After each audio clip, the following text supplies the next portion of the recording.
क्या आपके घर के पास खिलने वाला नीला फूल सिर्फ सजावट के लिए नहीं, या इसके अंदर छिपे हैं ऐसे पारंपरिक गुण जिसका उल्लेख सदियों पुराने आयुर्वेदिक ग्रंथों में भी मिलता है? आइए जानते हैं अपराजिता के बारे में तथ्यों के आधार पर, बिना किसी बढ़ा चढ़ाकर किए गए दावे के। एक समय था जब गांव में हर घर के आंगन में अपराजिता की बेल दिखाई देती थी। दादी नानी इसके केवल सुंदर फूल नहीं मानती थी, बल्कि प्रकृति का एक उपयोगी उपहार समझती थी। पूजा पाठ से लेकर घरेलू पारंपरिक उपयोग तक इस पौधे का, जो स्क्रीन पर देख रहे हैं, विशेष स्थान था। शायद इसी कारण इसका नाम पड़ा अपराजिता, अर्थात जिसे पराजित करना कठिन हो।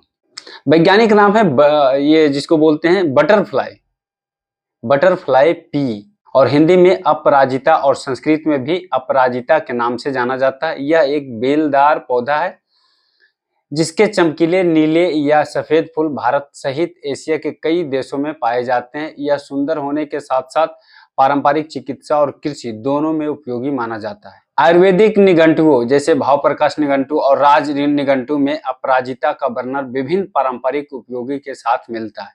लोक परंपरा में इसका उपयोग पाचन संबंधी असुविधा में सहायक पौधे के रूप में, घावों पर बाहरी लेप के रूप में, सूजन से संबंधित स्थितियों में, तथा कुछ स्थानों पर स्मरण शक्ति और मानसिक स्वास्थ्य के समर्थन के लिए भी किया जाता रहा है।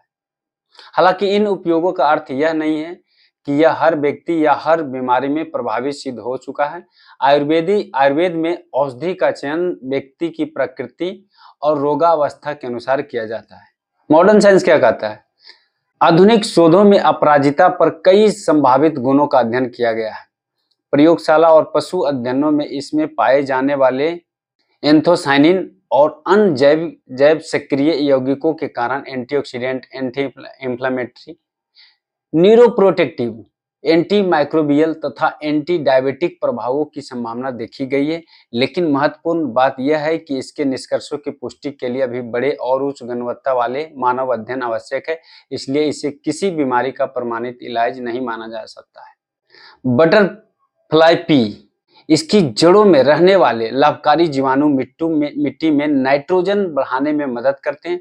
इसी कारण किसान इसे ग्रीन मैन्यूअर के रूप में भी उगाते हैं, जिससे मिट्टी की उर्वरता और गुणवत्ता बेहतर हो सकती है।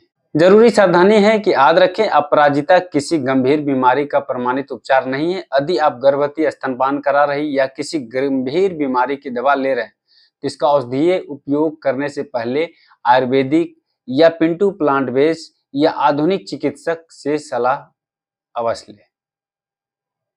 प्रकृति हमें अनमोल पौधे देती है, लेकिन सही जानकारी ही उनका सही उपयोग सिखाती है। अगर आपको ऐसे ही रिसर्च बेस्ड आयुर्वेद और आधुनिक विज्ञान पर आधारित जानकारी पसंद आती है तो पिंटू प्लांट बेस्ड को अभी फॉलो करें। वीडियो को लाइक, शेयर और कमेंट करें और बताइए अगली बार आप किस औषधीय पौधे के बारे में विस्तार से जानना चाहते हैं।